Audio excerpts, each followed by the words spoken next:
This has been a remarkable contest season.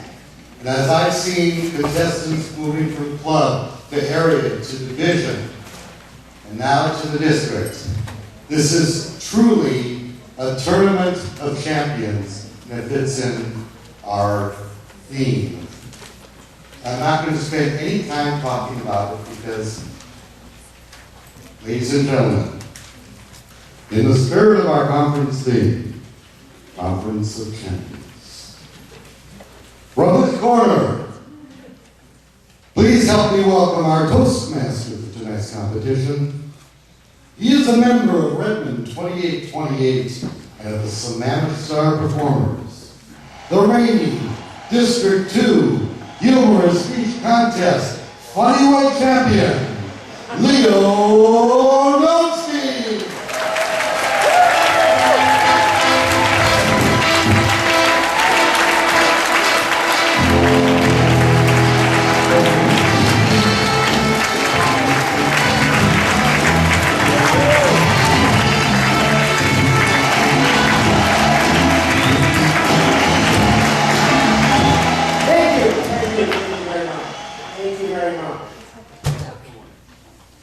Mr. Chairman, Mr. Chief Judge, Madam International President, my fellow Toastmasters and honored guests, have you ever heard it being said that public speaking is scarier than death? This, of course, implies that death is scarier than anything else. Therefore, public speaking is scarier than anything else. Really? I can think of at least 10 things that are scarier than public speaking. Boxing, for example. Now, I don't know about you, but if I had a choice between standing on this stage, talking to this crowd, or stepping into a ring with a big Russian, manly boxer who's ready to pounce you into the ground, I pick you.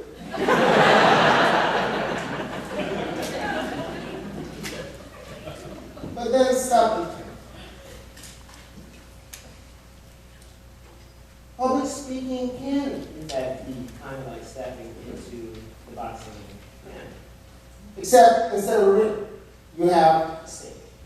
But then it's just you against the audience of highly distinguished Toastmasters with their imposing badges and them judging your every move and pointing out every mistake. It can indeed be scary. I know, because a year ago I was standing in a similar stage, facing a similar crowd, competing for the 2007 Humorous Speech Contest Championship. Ooh, I was ready. I was ready to rumble. And it started pretty well. I got my assignment and I was second to last, which is really a good place to be because it's far enough to be safe, but close enough to the end to be remembered. But then, I was listening to my competitors, and the first 4 speakers were absolutely fantastic. They were really, really funny. Then to make matters worse, the gal who followed me was going to take my crazy Russian story and match it with her crazy Russian story. What are the chances? To say the least, I was scared. So as the Toastmaster announced my name, the title of my speech, and my name, I felt completely scared. My knees were shaking. Remember that dance? Yeah. Good, because that was my attempt to cover it up. So in that 1 second, before I had to say, my fellow Toastmasters, and honored guests,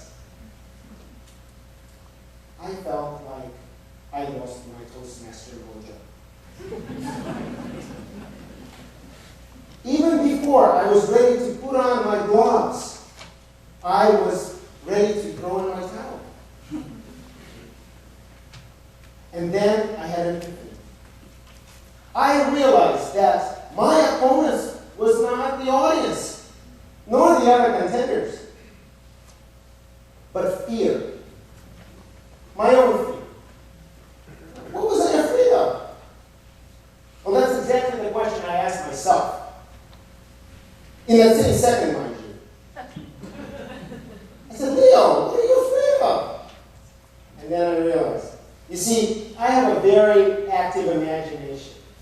So when I imagine my fear, I imagine it as Ivan Drago from Rocky IV, a big man who has his own big boxing gloves. One of rejection and the other one is of ridicule.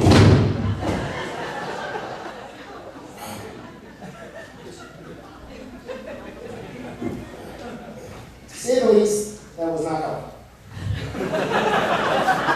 But then I thought, you know,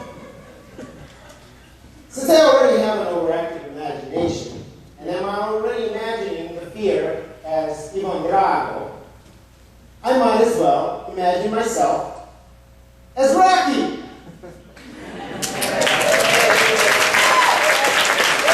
And so, I took out my towel. I put on my gloves. This one, contest. This one, delivery. I was feeling good. I was going around the stage, remember? Going around the stage, feeling like, jab, jab, jab of wit. Humor back, humor.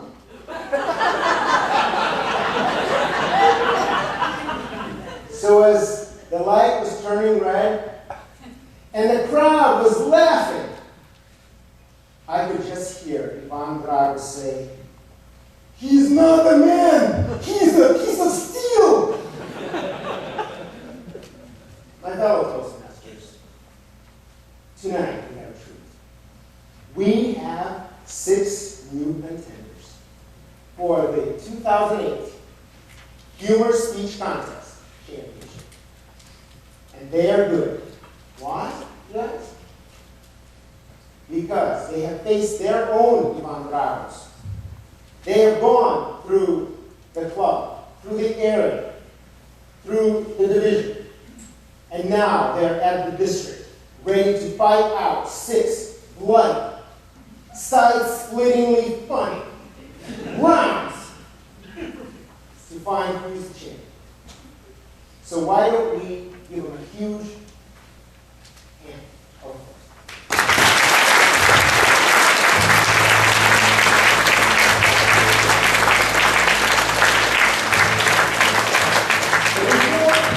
But before we start, we need to cover some ground rules. First of all, Madam Judge, have judges, timers, ballot counters, sergeant at arms, and international presidents been briefed? Mr. Toastmaster, I can't say anything about the international president because I don't know about that. What I do know about is the judges, ballot counters, timers, and sergeant at arms have been briefed for this contest. Please proceed. Thank you. Thank you very much.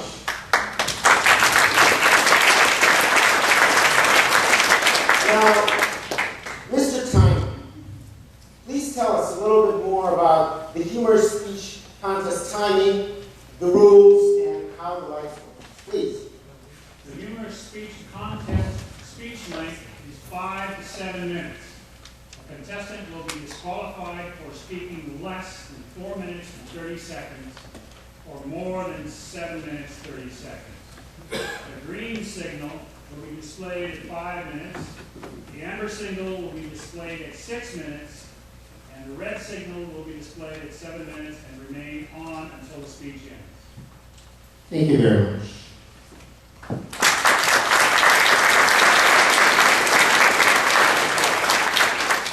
Now, you audience, these are the rules. Please turn off your phones, watches, loud beepers, and absolutely loud voices. Please do not use flash photography. or the sergeant of arms will get you.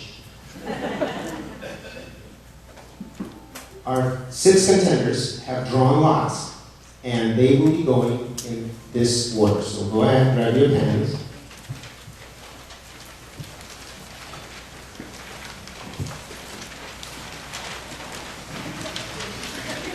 Okay.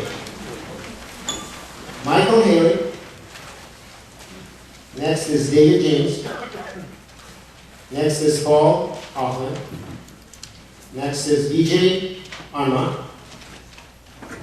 Then is Raul Munoz. And then Dennis Lautenbach. There will be 1 minute of silence for judges to complete ballots after each speech. With the last contestant, we'll have 2 minutes for the judges to count their ballots. Then, for the benefit of the speakers, no one is allowed to leave the room during the speech. Do it between the speeches if you can. There will be a sergeant at arms posted to secure the room while presenting. I have specifically instructed them to use the tasers. I'm going to announce speakers as their name, title of the speech, and then their name. You can then give them a big round of applause as they come on the stage. And finally, no biting, no scratching, no hitting below the belts. And so, without further ado, let's get ready to rumble.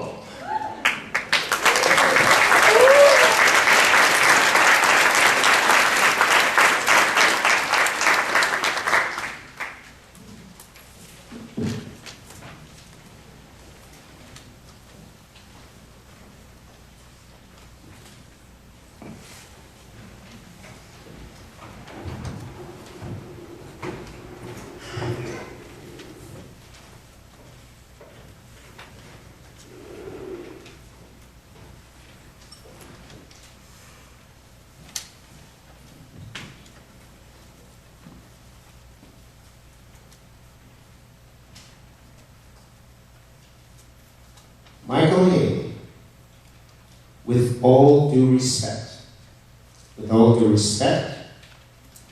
Michael Haley.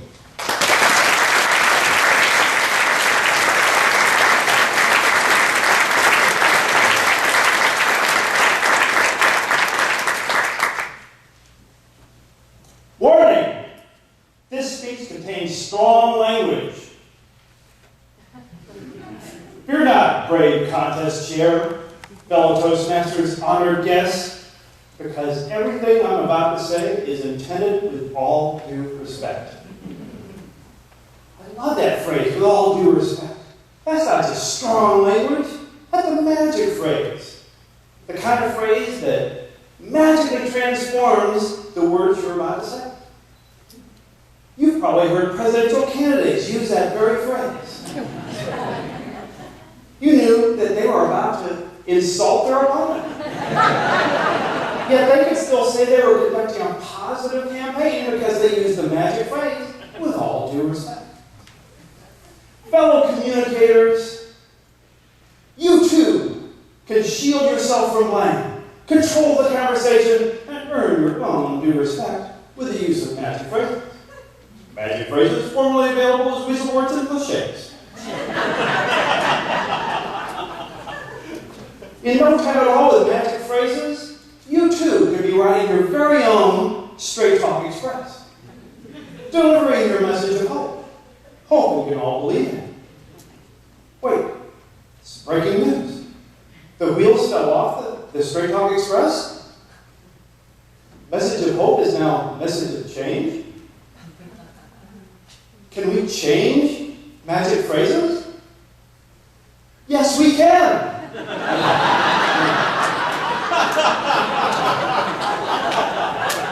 Talk about the power of yes.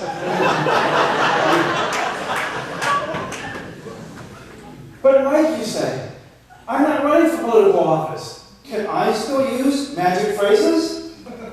You betcha. As a doctor, you didn't screw up. There was an unexpected patient outcome. As a government official, my friend, you didn't tell a lie, you disseminated disinformation. If you're in business, well, business is full of it. Magic phrases, that is. Let me give you a specific real-world example. I was the vice president of the board of an association. On April 2nd, 2002, I was at a board meeting when opportunity knocked. Kathy, the president of the board, was addressing the group. For personal reasons, I'm going to have to resign from the board. That means that, effective immediately, Mike, you will be the new president. Outside, I was all business. Inside, woo-hoo! Yeah! All right, yes! Just then, Carol interrupted. Carol represented the company that sponsored our association. They had veto power. I was listening. Kathy, we've discussed this at the company, and we've decided that the president of the board must be a senior level executive. Carol then looked me straight in the eye and said, nothing personal, Mike. Imagine a distant goal of yours is about to be here right now. Then suddenly it's ripped away from you. What a bitter disappointment. That might have been, but Carol used the magic phrase, nothing personal. That made her think all better. Carol, as it turned out, was a communications officer. It was her job to know magic phrases. She had many of them at her disposal. For example, she could have used no offense. Be careful. As the wicked witch of the West might have put it, these phrases must be used delicately, or they lose their magic. Please, I'm not implying that Carol was a wicked witch. Not that there's anything wrong with that. When you use no offense, don't put it at the beginning. For example, if I were talking to Michael Son, district governor, and I started out and I said, no offense, Michael, but I just warned him. And one thing you don't want to do with Michael is warn him. Put it at the end. And be sure to include the word intended at no extra charge. It's like when you say, no pun intended. That means, please notice the clever pun I just slipped into the conversation. No offense intended means, please notice the clever zinger I just snapped you with. But don't take it personally. You may wonder, how do I use magic phrases as a Toastmaster? You won't always have timing lights or responsive audience, highly intelligent judges.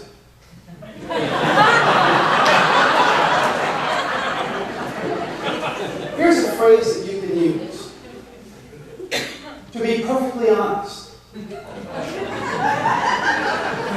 I don't know about you, but if I'm about to insert honesty right in the middle of a speech, I feel it's only fair to warn people. All this talk of honesty must mean it's time for the legal disclaimer. For your protection, notice how the guy saying the legal disclaimer says it's for your protection? For your protection, this speech has been certified buzzword compliant. While the truth may have been casualty, no words were harmed in the making of this speech. Now that you have been legally disclaimed, I will leave you with a final thought. Quoting from the movie Roxanne. Right now, I would rather be with the people in this room than with the finest people in the world. With all due respect.